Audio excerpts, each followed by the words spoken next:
Voilà, bonjour, Jean-Louis Vidal de Rodin Motor. Aujourd'hui, en septembre 2012, nous nous retrouvons à Lignières où nous allons vous parler de quelque chose qui est finalement pas tellement nouveau puisque le circuit Lignières existe déjà depuis plus de 50 ans, 51 pour être précis. Il a été créé par un monsieur qui s'appelait Souaille en 1961 et maintenant on est donc dans sa 51e année. Alors M. Souaille avait créé ce circuit sous le nom de manège automobile avec déjà comme vocation à l'époque de vouloir permettre aux gens d'améliorer leur aptitude à la conduite. C'était novateur, ça a tenu quelques années, en plus de ça c'était soutenu par des manifestations qui étaient dédiées au sport automobile. Il y a eu aussi beaucoup d'activités qui ont été exécutées dans le cadre de la mise au point. Par exemple, des gens comme Siffert, Saubert, Sourer, Regazzoni, tous sont passés par ici, venir tester leurs véhicules, les mettre au point sur ce circuit ici à Lignières. Et puis il y a eu des années grises, des années noires. Et en 1999, le centre de Lignières a été fermé, entre autres aussi parce que la population en avait peut-être un peu marre du bruit et tout ça mis l'un au bout de l'autre a contribué à la fin de l'exploitation en 1999. En 2003, TCS a pu acquérir les droits de superficie de cette zone et a commencé à faire la rénovation en 2004 et à remettre ce centre en place où finalement le TCS, fidèle à sa vocation de formateur, offre grâce à ce magnifique endroit la possibilité aux gens de parfaire leur permis, d'améliorer leurs connaissances et leurs aptitudes à la conduite automobile.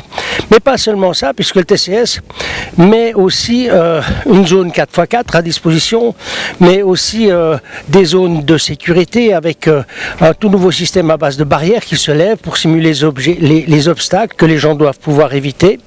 Enfin, tout un ensemble de manifestations que le TCS organise. Il met aussi toutes ces structures à disposition pour des sociétés, pour la formation du personnel de ces sociétés, pour la formation aussi au titre individuel, et ce dans le cadre de l'automobile, de la moto, du 4x4 comme on l'a dit par rapport à la zone off-road qu'il y a ici à disposition. Et puis on a franchi une nouvelle étape puisque il y a encore quelques temps, à la place de ce magnifique petit bâtiment qu'il y a là-bas, se trouvait un ensemble plutôt vétuste. Et là aussi une petite anecdote parce que finalement ce centre que l'on voit qui est ma foi bien réussi repose sur les bases de l'ancien parce que pour des raisons juridiques notamment distance à la forêt etc. Il n'était pas possible de démolir l'ancienne construction et d'en reconstruire une nouvelle, ce qui aurait été peut-être un peu plus simple. Donc le TCS a dû faire avec et a pu enfin fournir maintenant ce bâtiment qui est toute saison et qui va permettre d'ailleurs au TCS de proposer tout au long de l'année des formations avec des formations en salle aussi où les gens pourront être accueillis dans de bonnes conditions.